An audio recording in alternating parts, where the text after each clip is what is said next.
मेरा नाम मेघा है। मैं सब्जी का ठेला लगाती थी क्योंकि मेरा पति लाचार हो गया था। अपने पति का इलाज कराने और अपने बच्चों का पेट पालने की खातिर मैं सुबह 6 बजे ही घर से सब्जी का ठेला लेकर निकल जाती थी। पहले मैं ताज़ी ताज़ी सब्जियां थोक के भाव में खरीदती थी और उसके बाद उनको अपने ठेले पर सजाकर गली गली में अपना ठेला लेकर घूमती थी और फिर रात को ही घर पर आती थी।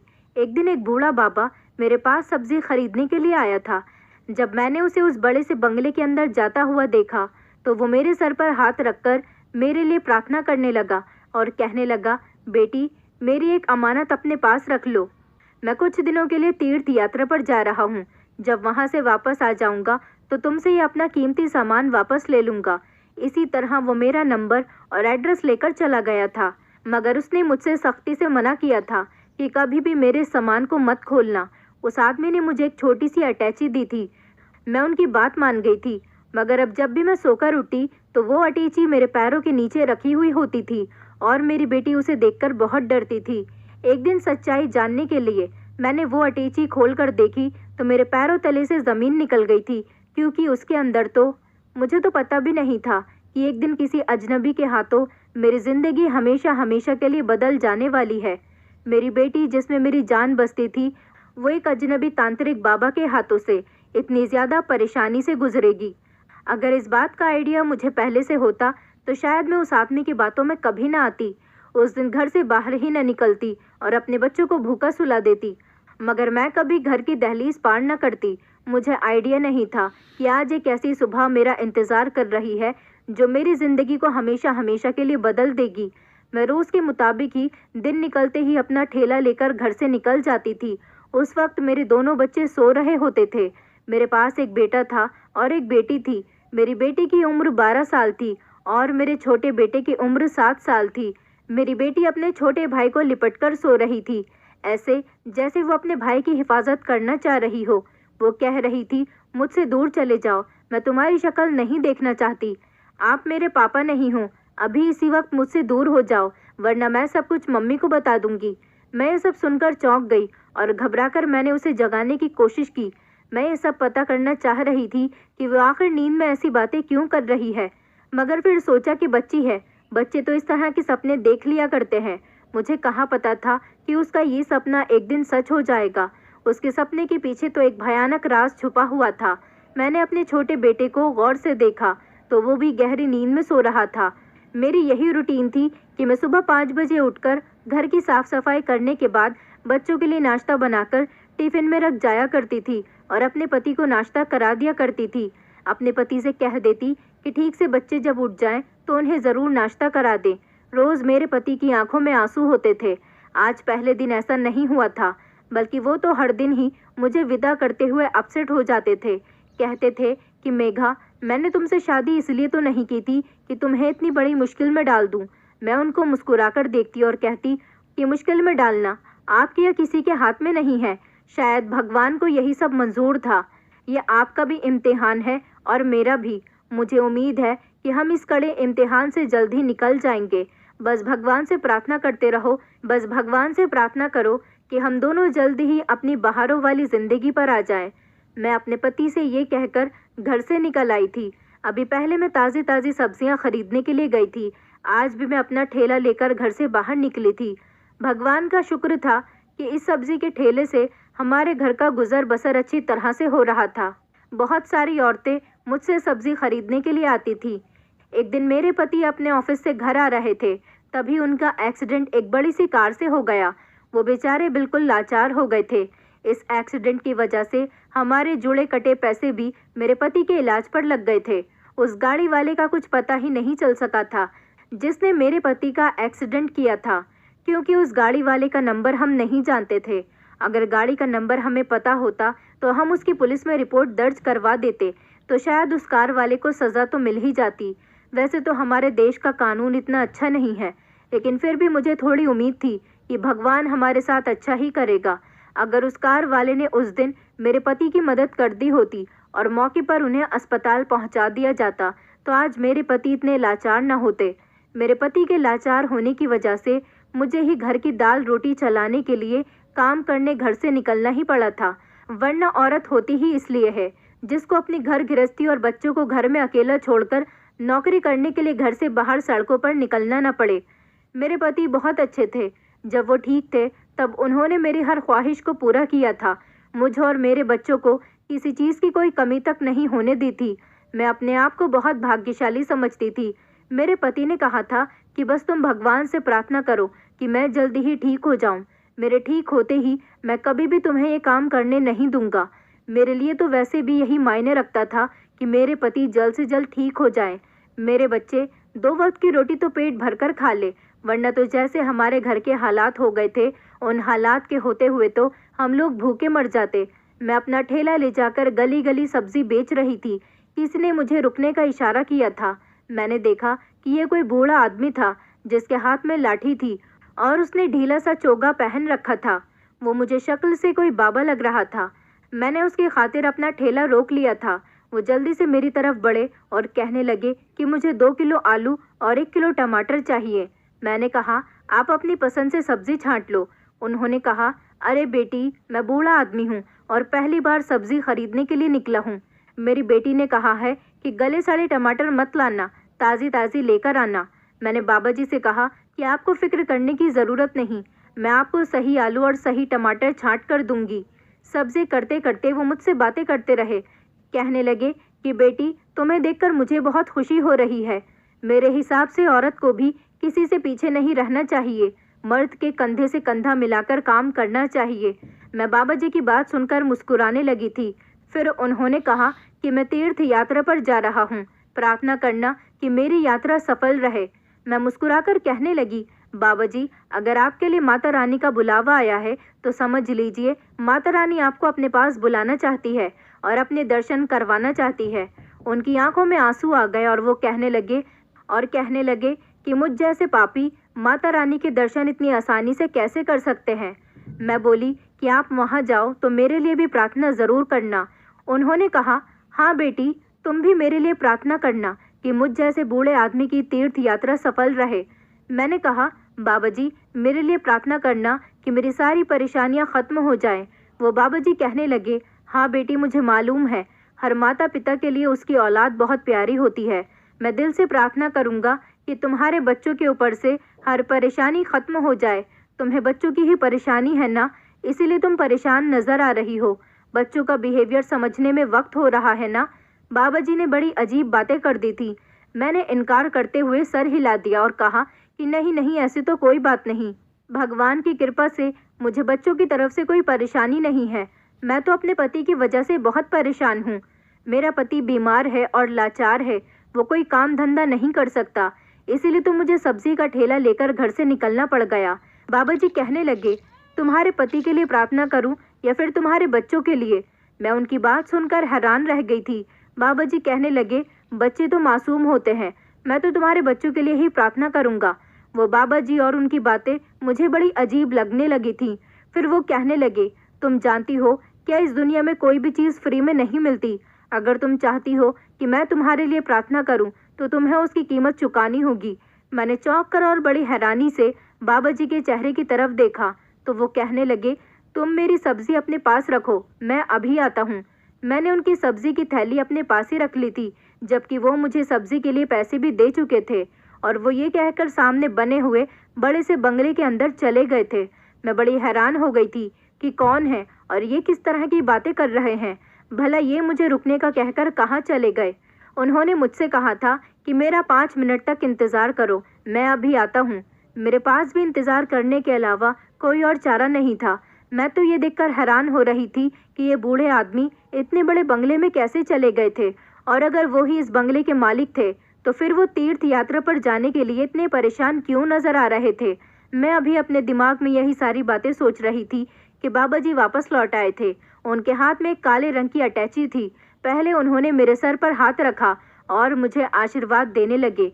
फिर उन्होंने अपना दूसरा हाथ मेरी तरफ बढ़ाया और कहने लगे कि ये मेरी अमानत है, इसे तुम्हें अपने पास संभाल कर रखना है।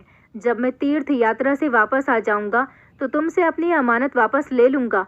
इस अटैची में मेरी एक बहुत ही कीमती चीज़ पड़ी है, इसको कभी खोलकर मत देखना, तुम्हें इसकी हिफाजत करनी है। मेरे सामान की हिफाजत करना अब तुम्हारी जिम्मेदारी है। इसके बदले मैं तुम्हारे लिए माता रानी के दर्शन करने के बाद उनसे बहुत सारी प्रार्थना करूंगा, और भगवान ने किया तो ज़रूर तुम्हारी परेशानी जल्दी ही दूर हो जाएगी और तुम्हारी ज़िंदगी पहले की तरह आसान हो जाएगी। मैंने उनकी बात सुनकर हाँ करते हुए सिर हिला दिया था। वो बूढ़े आदमी अपनी सब्जी की थैली मेरे ठेले से उठाने लगे। जाते जाते उन्होंने मुझसे मेरे घर का एड्रेस और मेरा मोबाइल नंबर भी ले लिया था कि वो जब तीर्थ यात्रा से वापस आएंगे तो अपनी अमानत मुझसे वापस ले जाएंगे। उनको सब्जी देने के बाद मुझे बहुत तसल्ली हुई थी और उनके सामान को मैंने अपने ठेले के नीचे दबाकर रख दिया था। मेरी सारी सब्जी बिक गई तो मैं रात को 8 बजे तक अपने घर चली गई थी। घर जाने के बाद मैंने बूढ़े बाबा की अटैची को अपनी अलमारी में संभाल कर रख दिया था। मुझे वो अटैची रखते हुए मेरी बेटी ने देख लिया था। मैंने अपनी बेटी से कहा था कि ये किसी की अमानत है, इस सामान को मेरी अलमारी में इसी तरह से रखे रहने देना, इसके साथ कोई छेड़छाड़ मत करना। दिन इसी तरह से गुजर रहे थे। मैं हर दिन की तरह अपना ठेला लगाकर सब्जी बेच रही थी। तभी अचानक मेरे पास किसी की कॉल आने लगी। मैंने जल्दी से कॉल अटेंड कर ली थी क्योंकि ये कॉल किसी और की नहीं बल्कि मेरी बेटी के स्कूल टीचर की कॉल थी। मैंने उन्हें नमस्ते किया। उसके बाद उनसे अपनी बेटी के बारे में पूछा था। मेरी बेटी पिंकी की टीचर कोई भी बात होती थी तो मुझे फ़ोन पर बता देती थी, इसलिए उनकी कॉल आने से मुझे किसी तरह की कोई परेशानी नहीं होती थी। मैं ये नहीं सोचती थी कि वो मेरी बेटी की शिकायत करने के लिए ही मुझे कॉल कर रही है, क्योंकि मेरी बेटी शुरू से ही बहुत इंटेलिजेंट थी। उसने कभी पढ़ाई में शिकायत का मौका ही नहीं दिया था। मुझे फिक्रमंद होना नहीं पड़ता था। पिंकी के टीचर कहने लगी कि मुझे पता है कि पिंकी के फादर का एक्सीडेंट हो चुका है और इस वक्त आप ही घर का खर्च चला रही हो, मगर आपको ये बात भी इग्नोर नहीं करनी चाहिए कि जब एक बच्चा अपने माता पिता को तकलीफ की हालत में देखता है तो वो टूट कर रह जाता है। इस कड़े वक्त में बच्चे को सहारे की ज़रूरत होती है। प्लीज़ आप अपनी बेटी का सहारा बनिए। सिर्फ खाना पीना ज़रूरी नहीं होता, इंसान की फीलिंग्स भी कुछ मायने रखती हैं। मैं जानती हूँ कि आप मजबूर हो, इसीलिए अपनी बेटी को वक्त नहीं दे पा रही हो, मगर ये इस तरह से आपका बिजी रहना आपकी पर्सनल लाइफ पर बहुत असर डाल रहा है। पहले जो लड़की हर सब्जेक्ट में 100% लेकर आती थी, अब वो पढ़ाई से दूर हो गई है। आपकी बेटी तो बुक्स तक खोलकर देखने की हिम्मत नहीं करती। आप ही अपनी बेटी को परेशानी के टाइम पर सहारा दे सकती हो। मैं तो टीचर की बातें सुनकर हैरान रह गई थी। ये भला कैसे हो सकता था? हर क्लास में फर्स्ट आने वाली मेरी बेटी पढ़ाई से जी चुराने लगी थी। ऐसा कैसे हो सकता था? मेरी तो कुछ भी समझ में नहीं आ रहा था। मैंने अपना ठेला उसी टाइम उठाया और मैं घर की तरफ जाने लगी थी। अभी तक मेरी सारी सब्जियां बिकी भी नहीं थी, लेकिन मैं फिर भी घर जाना चाहती थी क्योंकि अब मेरा सब्जी बेचने का मन नहीं कर रहा था। ये बात सच थी कि मेरे बच्चों को मेरी बहुत ज़रूरत थी। आज का दिन मैं अपने बच्चों के साथ गुजार कर खुद को सुकून देना चाहती थी। मैं घर में दाखिल हुई तो मेरे दोनों बच्चे मुझे देखकर बहुत खुश हो गए थे और मेरी तरफ बढ़कर आने लगे थे। मैंने एक एक करके अपने दोनों बच्चों को प्यार किया था। मेरा पति पिंकी की तरफ देखकर कहने लगा, बेटा अपनी मम्मी के लिए पानी लेकर आओ। मैंने अपनी बेटी की तरफ देखा तो उसके चेहरे पर मुझे गुस्से भरे एक्सप्रेशन नजर आए थे। उसने अपने पिता की बात को इग्नोर करके उनकी तरफ देखा था और फिर नफरत से मुंह फेर लिया था। ये नज़ारा देखकर तो मेरा दिल दहल कर रह गया था। क्या मेरी बेटी अपने लाचार पिता से नफरत करने लगी थी? मैंने अपनी बेटी की तरफ घूर कर देखा और कहने लगी, क्या बात पिंकी, तुमने सुना नहीं? तुम्हारे पापा तुमसे किसी काम को कह रहे हैं। पिंकी चुपचाप किचन की तरफ चली गई और मुझे पानी लाकर थमा दिया। मेरा 7 साल का बेटा नक्श, वो तो मुझे बहुत खुश और रिलैक्स नज़र आ रहा था, जबकि मेरी बेटी पिंकी की हालत मुझे कुछ अजीब सी लग रही थी। वो मुझे नॉर्मल नहीं लग रही थी। इसका मतलब ये था कि उसकी टीचर ठीक कह रही थी, पिंकी सच में चेंज हो रही थी। मैंने पिंकी से कहा, पिंकी तुम मेरे पास आकर बैठो, मुझे तुमसे कुछ बात करनी है।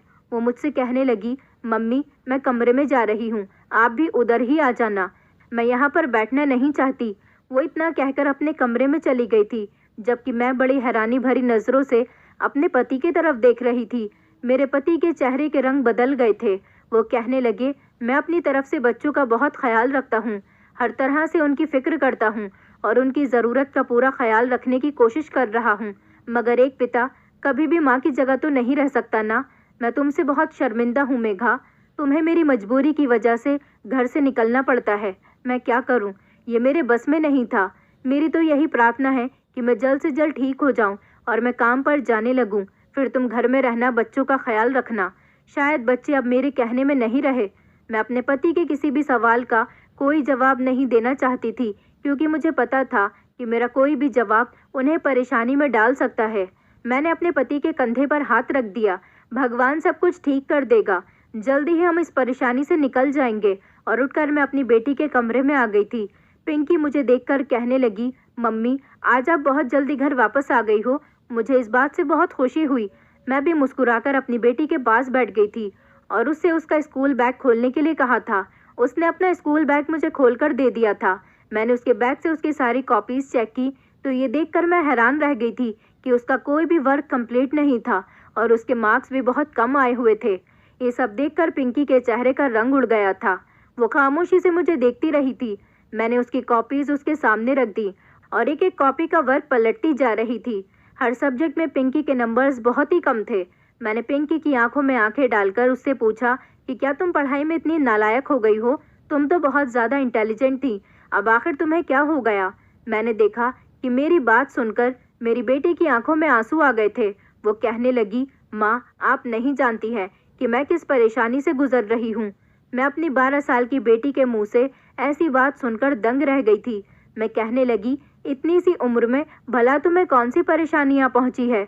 माना कि तुम्हारे पिताजी बीमार हो गए हैं, ये बहुत बड़ी फिक्र की बात है, मगर मैं तुम लोगों के सर पे अभी मौजूद हूँ।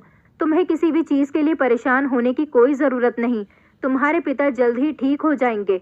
मेरी बात सुनकर मेरी बेटी के चेहरे के एक्सप्रेशन बदल गए थे। वो एक झटके से उठी और खड़े होकर कहने लगी, पिताजी ठीक हो या ना हो, मुझे इस बात से कोई फ़र्क नहीं पड़ता।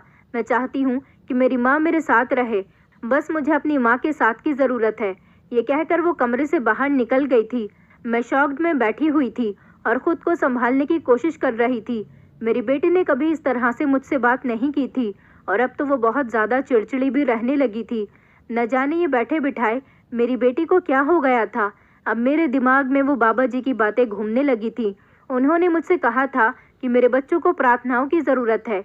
न जाने ये क्या मैटर था जो मुझसे अभी तक छुपा हुआ था।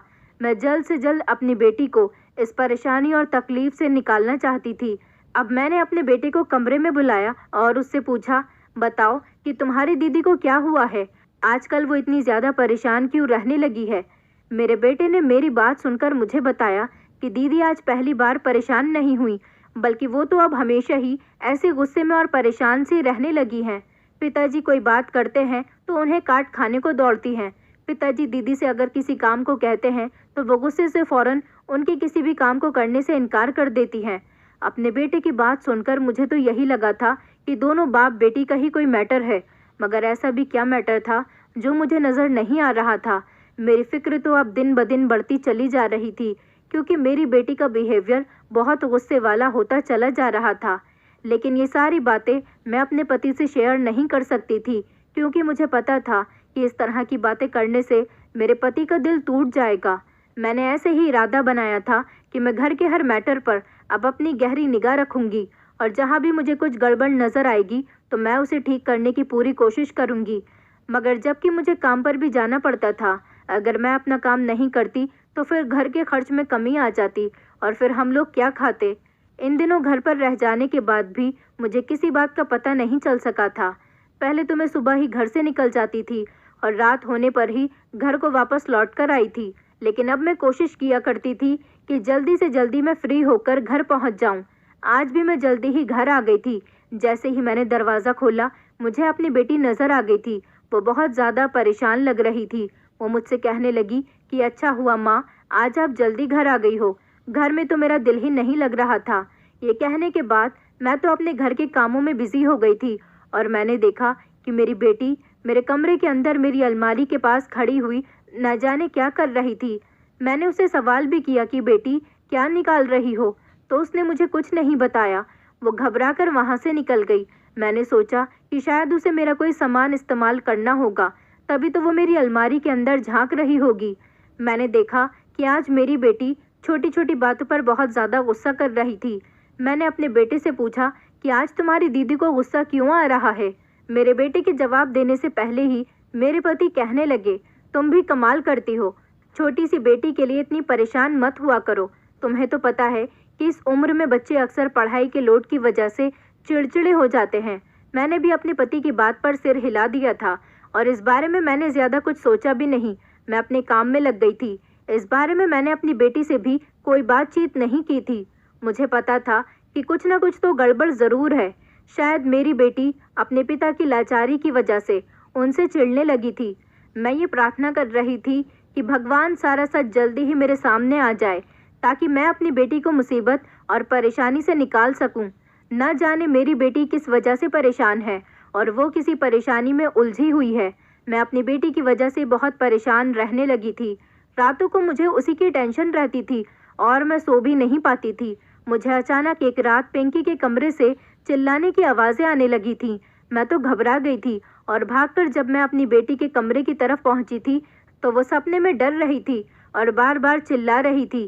कह रही थी, मुझसे दूर हो जाओ पापा, मेरे पास आने की कोशिश मत करना वरना मैं यहाँ से भाग जाऊंगी और मम्मी को सब कुछ बता दूंगी। मुझसे बुरा आपके लिए कोई नहीं होगा। मेरी बेटी ज़ोर ज़ोर से पापा पापा चिल्ला रही थी। कह रही थी कि मुझसे दूर हो जाओ अभी। और इसी वक्त पिंकी की यह हालत देखकर मैं परेशानी का शिकार हो चुकी थी। मैंने अपनी बेटी को झंझोड़ कर उठाने की कोशिश की थी ताकि उसका सपना टूट जाए और वो जाग जाए। मेरी बेटी एकदम ही घबराकर उठी थी और मेरे गले से लगकर ज़ोर ज़ोर से रोने लगी थी। मैं उसके सर पर हाथ फेरती रही थी और उसे चुप करने की कोशिश कर रही थी। अपनी बेटी के आंसू देखकर मैंने अपने आंसुओं को छुपा लिया था। मैंने कहा, पिंकी, शायद तुमने कोई डरावना सपना देख लिया था। मुझे भी बताओ कि तुमने आखिर ऐसा क्या देखा था जिसकी वजह से तुम इतना ज़ोर ज़ोर से चिल्ला रही थी। वो कहने लगी, माँ, पापा। ये कहकर मेरी बेटी झट से मेरे गले लग गई थी। मैंने कहा, बोलो पिंकी, क्या कहना चाहती हो, बताओ, मुझे पूरी बात बताओ। उसने इनकार करते हुए सिर हिला दिया और कहने लगी कि ये ऐसी बात है कि मैं आपको बता नहीं सकती। उसकी बात सुनकर तो मेरा दिल ज़ोर ज़ोर से धड़कने लगा था। मैं कहने लगी, पिंकी, तुम्हें जिस तरह की भी परेशानी है तुम मुझे बताओ। तुम्हें मुझसे कोई भी बात छुपाने की ज़रूरत नहीं है। उसने इनकार करते हुए सर हिलाया और कहने लगी, मैं कुछ भी नहीं बताऊंगी जब तक आप खुद सारी चीज़ों को अपनी आंखों से नहीं देख लेती। मैं अपनी बेटी की तरफ बड़ी हैरानी से देखती रह गई थी। उसकी ये उम्र तो नहीं थी कि वो इतना सब कुछ अकेले ही सह रही थी। उसकी उम्र के बच्चे तो अपने माता पिता से हर बात को शेयर करते हैं। मैं अपनी बेटी को तसल्ली देकर खामोशी से अपने कमरे में चली आई थी। मैं ये देखकर हैरान रह गई थी कि मेरा पति अभी तक जाग रहा था और वो मेरी तरफ देखकर सवाल करते हुए कहने लगा, क्या बात है, पिंकी क्यों चिल्ला रही थी? मैं अपने पति की तरफ गुस्से से देखकर चिल्लाते हुए कहने लगी, इस बात के बारे में तो आपको ही पता होगा। मैं तो घर में नहीं होती हूँ। मुझे नहीं पता कि मेरी बेटी की दिमागी हालत ऐसी क्यों हो गई है कि वो रातों को चिल्लाने लगी है, दिन भर अकेली रहती है। मेरी बातें सुनकर मेरे पति के चेहरे के रंग उड़ गए थे। वो कहने लगे, मैंने कभी बच्चों में फ़र्क नहीं किया। मैं दोनों बच्चों से बराबर का प्यार करता हूँ। मुझे पता नहीं कि ये सब कुछ क्या हो रहा है। तुम्हें एक बात बताऊँ क्या? पिंकी मुझसे दूर होती चली जा रही है। न जाने क्यों वो मुझसे नफरत करने लगी है। मुझे इस बारे में पता तो नहीं। तुम्हें ही अपनी बेटी से इस बात की वजह पूछने की कोशिश करनी होगी। मैंने बड़ी गौर से अपने पति के चेहरे को देखा। उनके चेहरे पर पिंकी के लिए कोई फिक्र नहीं थी। मैंने कहा कि पिंकी ने आपके बारे में तो मुझसे कोई बात ही नहीं की। तब कहीं जाकर मेरे पति के चेहरे पर तसल्ली भरे एक्सप्रेशन आए थे। मगर सच कहूँ तो मेरा चैन सुकून बर्बाद हो चुका था। मैं बेबस हो चुकी थी। मेरी एक छोटी सी और बहुत खूबसूरत सी फैमिली थी। प्यार करने वाला पति था। 2 बच्चे थे, एक बेटी और एक बेटा। खुशहाल सी इस फैमिली में हमारी ये सिंपल सी ज़िंदगी बहुत अच्छी गुजर रही थी। फिर मेरे पति का एक्सीडेंट हो गया और हमारी इन खुशियों को नज़र लग गई। सब कुछ बर्बाद हो गया था। मैं घर में भी नहीं बैठ सकती थी। अगर ऐसा करती तो बहुत परेशानी आ जानी थी और अपने बच्चों को कहाँ से पढ़ाती, उनको कहाँ से खिलाने के लिए लाकर देती। मेरी बेटी की क्लास टीचर अभी भी मुझसे उसकी लगातार शिकायतें कर रही थी। उनका यही कहना था कि मेरी बेटी पढ़ाई में बिल्कुल भी ठीक नहीं हुई। ये बात मेरे लिए हैरान कर देने वाली थी क्योंकि अब तो मेरी बेटी रात को मेरे सामने बैठकर पढ़ाई करती थी। अब मैं घर भी जल्दी से लौट कर आ जाया करती थी। आज भी मैं घर पर जल्दी आ गई थी। मैं जब अपने कमरे की तरफ आई तो मैंने देखा कि मेरी बेटी मेरी अलमारी में कुछ कर रही थी। जैसे ही मैं कमरे की तरफ गई तो वो घबरा गई और उसने अलमारी को बंद कर दिया। मैं इस बात को इग्नोर करते हुए अपने घर के काम में बिजी हो चुकी थी। रात हुई तो फिर से मेरी बेटी के कमरे से चिल्लाने की आवाज़ें आने लगी थी। मैं भागकर उसके कमरे में गई तो वो बिल्कुल पहले वाले शब्द ही दोहरा रही थी। वो कह रही थी कि पापा मुझसे दूर हो जाओ। इससे पहले कि मैं उसे नींद से जगाती, मेरी नज़र बेड पर पड़ी थी। बेड पर एक अटैची रखी हुई थी। ये कोई आम अटैची नहीं थी, ये वही अटैची थी जो उस बाबा जी ने मुझे अमानत के तौर पर रखने के लिए दी थी। ये इसी बाबा जी की थी जो कुछ दिनों पहले मेरे पास सब्जी खरीदने के लिए आए थे और मुझे तीर्थ यात्रा पर जाने के बारे में बता रहे थे। यह अटैची तो मेरे पास उनकी अमानत थी। मैंने सोचा कि मेरी बेटी ने ज़रूर इस अटैची को खोलकर देख लिया है, तभी ये सब कुछ हो रहा है और उसकी हालत भी ऐसी हो गई। मैंने जल्दी से वो अटैची उठाई और मैंने वापस अपने कमरे में बनी हुई अलमारी में उसे रख दिया था। मैंने अभी तक इस अटैची को अपनी अलमारी से निकाला ही नहीं था। शायद मेरी बेटी ने इसको निकाल लिया होगा। मैं यही सोचकर नहीं निकाल रही थी कि ये उस बूढ़े आदमी की अमानत है, कब वो इसे लेने के लिए आ जाए। मुझे एक दिन उनकी अमानत वापस करनी थी। फिलहाल मैंने इस अटैची को अपनी अलमारी में दोबारा से उसी जगह पर रख दिया था जहाँ से मेरी बेटी ने उसे उठाया था। अगले दिन फिर से जब मैं अपने घर पर आई तो मैंने देखा कि मेरी बेटी अलमारी में कुछ कर रही थी और मुझे देखते ही उसने जल्दी से अलमारी को बंद कर दिया। मैं समझ गई थी कि मेरी बेटी उसी अटैची को निकालने की कोशिश कर रही है। मैंने ये सब देखकर अपनी बेटी को बहुत डांट दिया कि ये किसी की अमानत है, इसे अब निकालने की कोशिश मत करना। मेरी बेटी को गुस्सा तो बहुत जल्दी आ जाता था, मगर वो चुप कर जाया करती थी। मैंने महसूस किया था कि वो अब धीरे धीरे नॉर्मल होने लगी थी। कुछ दिन इसी तरह से गुजरने लगे थे। एक दिन जब मैं रात को घर पर आई तो मैंने देखा कि मेरी बेटी खाना खाकर सो चुकी है। आज वो मेरे आने से पहले ही सो गई थी। मैंने अपने छोटे बेटे और पति को खाना खिलाया। उसके बाद मैं भी अपने कमरे में सोने के लिए लेट गई थी। तभी अचानक आधी रात को मेरी आंख खुली और मैंने देखा कि उस बूढ़े बाबा जी की वही अटैची मेरे पैरों में पड़ी हुई है। मैं ये देखकर बहुत घबरा गई थी कि ये मेरे पैरों में क्या कर रही है। मुझे ऐसा महसूस हुआ कि जैसे घर में कोई जाग रहा है। मैंने अपने कमरे के बाहर झांक कर देखा तो मेरी बेटी बाहर हॉल में टहल रही थी। मैंने देखा कि मेरे पति भी जाग रहे थे और दरवाजे से बाहर खड़े हुए मेरी बेटी को टहलते हुए चोरी चुपके देख रहे थे। मैंने अपने पति का हाथ पकड़ा और उनसे कहा कि मुझे बताओ कि ये सब कुछ क्या हो रहा है। अब मैं अपनी बेटी से कोई सवाल नहीं करूंगी, मैं सब कुछ आपसे पूछना चाहती हूँ। मेरे पति कहने लगे, मेघा, मैं भी सच कह रहा हूँ कि मुझे कुछ नहीं पता। न जाने हमारी बेटी को क्या हो गया, तुम ही मुझे बताओ। मैंने कहा, ये रातों को सपने में बार बार अपने पिता से डरने लगी है। वो सपने में बार बार कहती है कि पापा मुझसे दूर हो जाओ। मुझे बताओ कि तुमने मेरी बेटी के साथ क्या किया है। उससे कुछ तो ऐसा कहा है जिसकी वजह से वो इतना डर गई है। मेरी गैर मौजूदगी में तुम उस पर हाथ तो नहीं उठाते हो ना? क्या फिर तुमने उस पर गुस्सा किया? कहीं ऐसा तो नहीं तुम मेरी बेटी को बेटे से कम समझते हो? मुझे बताओ क्या हुआ है। मेरे पति मेरी तरफ घबराकर देखने लगे और उन्होंने उदासी सा चेहरा बना लिया था और फिर वो कहने लगे कि तुम मुझ पर शक कर रही हो, पिंकी के पिता पर शक कर रही हो। तुम जानती हो ना, सिर्फ तुम ही उसकी माँ नहीं हो बल्कि मैं भी तो उसका पिता हूँ। तुम मुझ पर इल्ज़ाम कैसे लगा सकती हो मेघा? मैंने कभी उसे अपने बेटे से कम नहीं समझा। मैं गुस्से से अपने पति से कहने लगी, पता नहीं फिर हमारे घर में ये सब कुछ क्या हो गया। मेरी बेटी की हालत कैसी हो गई। मैं रोते हुए पीछे की तरफ पलटी ही थी, तभी मैंने देखा मेरी नज़र अटैची की तरफ गई। मैंने सोचा कि ज़रूर इस अटैची में ही कुछ गड़बड़ है, जो ये अटैची बार बार अलमारी से मुझे बाहर मिलती है। ज़रूर ये अटैची मेरी बेटी ने ही यहाँ पर रखी है। मैंने आज फैसला कर लिया था कि मैं इस अटैची को खोलकर ही रहूँगी, जबकि उस बूढ़े बाबा जी ने मुझसे मना किया था कि किसी भी हाल में मेरे सामान को खोलने की कोशिश मत करना। लेकिन मुझे कहीं ना कहीं ये एहसास हो रहा था कि मेरे घर में फसाद की जड़ यही अटैची है। जिस दिन से मैं इसको अपने घर में लेकर आई थी, उसी दिन से मेरी बेटी का बिहेवियर बदल चुका था। मैंने उस अटैची को जैसे ही खोल कर देखा तो मेरी आंखें फटी की फटी रह गईं, क्योंकि उस अटैची के अंदर तो एक डायरी रखी हुई थी। मैंने उसे पढ़ने की कोशिश की। उसके अंदर मेरे बीते हुए कल की कहानी लिखी हुई थी, जो कि मेरे पहले पति ने लिखी थी, और मेरी बेटी के साथ मेरे पहले पति के फ़ोटो भी थी। मैं समझ गई थी कि अब क्या माजरा है। मेरी बेटी ने यह डायरी पढ़ी है और फ़ोटो देख लिया है, तभी वो अपने पिता से इस तरह का बिहेवियर कर रही है, क्योंकि इस डायरी में साफ साफ लिखा हुआ था कि वो मेरे पहले पति की बेटी है और मेरा पति उसे लेना चाहता है। वो मेरे दूसरे पति की बेटी नहीं है, इसलिए वो अपने पिता से नफरत करने लगी है। दरअसल जब मैं 20 साल की थी तो मेरी फैमिली वालों ने मेरी शादी एक ऐसे लड़के के साथ कर दी थी जो बहुत अमीर तो था और मुझसे ज़्यादा खूबसूरत भी था। मैं गरीब परिवार से बिलोंग करती थी। जब अमीरों के घर से मेरे लिए रिश्ता आया तो मेरे घर वाले बहुत खुश हो गए थे कि उनकी बेटी ज़िंदगी भर खुश रहेगी।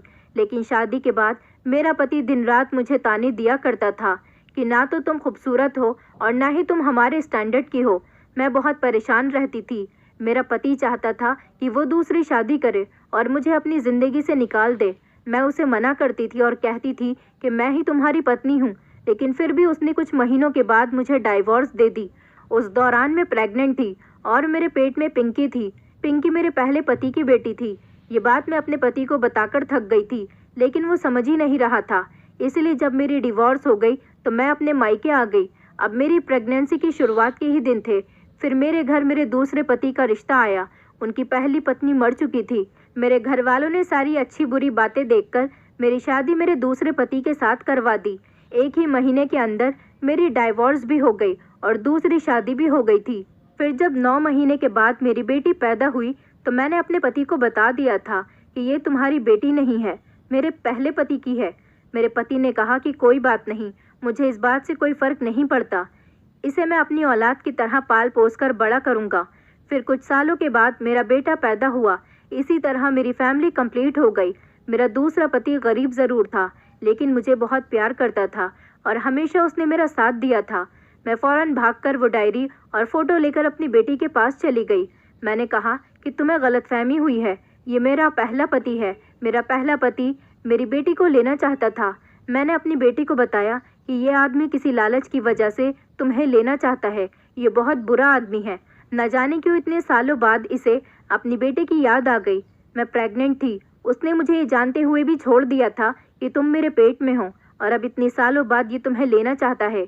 मेरी बेटी मुझसे लिपट कर रोने लगी और कहने लगी, मैं जानती हूँ माँ, ये आदमी रोज़ मुझे रास्ते में रोक लेता है और कहता है कि मैं तुम्हारा पापा हूँ। अपनी माँ को ये जाकर बता दो, मैं तुम्हें लेकर जाना चाहता हूँ। मेरा घर बहुत बड़ा है, तुम मेरे घर में बहुत खुश रहोगी। मुझे लगता है कि वो आदमी झूठ बोल रहा है, इसलिए मैंने आपको कुछ नहीं बताया था और इसने ज़बरदस्ती मेरे साथ अपनी फ़ोटो खींचकर रख ली थी और न जाने कैसे इस सामान में ये डायरी और फ़ोटो आ गई। जब आप ये अटैची लेकर आई थी तब आपने मुझे सख्ती से मना किया था कि इसको मत देखना, लेकिन मुझे तो इंटरेस्ट आ गया था, इसलिए मैंने आपके पीछे चोरी चुपके ही अटैची को खोलकर देख लिया था। तभी से मैं इस आदमी से बहुत डरी हुई हूँ कि वो आदमी मुझे ज़बरदस्ती अपने साथ लेकर चला जाएगा। मुझे आपके अलावा किसी और के साथ नहीं रहना, मैं आपके ही साथ रहना चाहती हूँ और यही वजह है कि मैं पापा से भी नफरत करने लगी हूँ। मैं अपना सारा गुस्सा उन पर निकाल देती हूँ। मेरे पति भी अपनी बेटी के आंसू पोंछ रहे थे। मेरी बेटी ने मेरे पति से भी माफ़ी मांगी। मेरे पति ने कहा कि तुम फिक्र मत करो, मैं कोर्ट में केस करूँगा और कभी भी वो आदमी तुम्हें तंग नहीं करेगा। हमने पुलिस स्टेशन में रिपोर्ट दर्ज कर दी थी और हमारा मुकदमा भी दर्ज हो चुका था। मेरी बेटी ने पुलिस को बयान दिए और ये भी कहा कि ये आदमी मेरी बेटी को बीच रास्ते में रोककर तंग करता है। उसकी इस हरकत पर उसे अरेस्ट कर लिया गया और खुशी खुशी मेरी बेटी की कस्टडी हम दोनों पति पत्नी को मिल गई। दरअसल वो बूढ़ा आदमी कोई और नहीं बल्कि मेरा पहला पति ही था।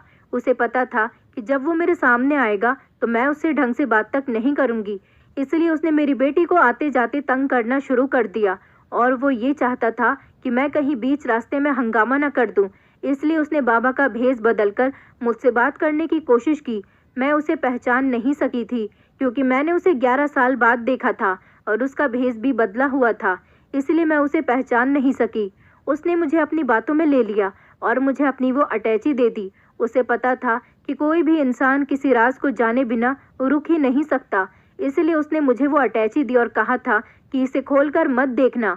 लेकिन मैं बहुत ईमानदार औरत थी। मैंने उसकी अटैची को संभाल कर रख दिया था, लेकिन मेरी बेटी ने उसे खोलकर देख लिया था। वो मेरा पति, जिसे मैं एक बूढ़ा बाबा समझ रही थी, इसलिए मैं उसकी बातों में आ गई और मैंने उसकी अटैची को खोलकर नहीं देखा। मेरी बेटी उस धोखे का शिकार हो गई और वो अपने पिता से भी नफरत करने लगी थी। मैंने भी अपने पति से माफ़ी मांग ली थी। अब हम लोग अपनी ज़िंदगी में खुशी खुशी रह रहे हैं। मैं अभी भी सब्जी का ठेला लगाती हूँ। बस भगवान से प्रार्थना है कि वो मेरे पति को जल्द से जल्द ठीक कर दे। वैसे मेरे पति अब काफ़ी रिकवर हो चुके। लगता है कि कुछ दिनों बाद से ही वो नौकरी पर जाने के लिए तैयार हो जाएंगे। लेकिन हम लोग अपनी ज़िंदगी में बहुत खुश हैं। अब मेरी बेटी भी बिल्कुल ठीक हो गई, क्योंकि मेरी बेटी गलतफहमी का शिकार हो गई थी। दोस्तों, उम्मीद करती हूँ आपको हमारी कहानी पसंद आई होगी। कहानी पसंद आई है तो वीडियो को लाइक करें, चैनल पर नए हैं तो चैनल को सब्सक्राइब करें और हाँ, नोटिफिकेशन बेल को ज़रूर दबाएं ताकि अगली अपडेट सबसे पहले आपको मिले।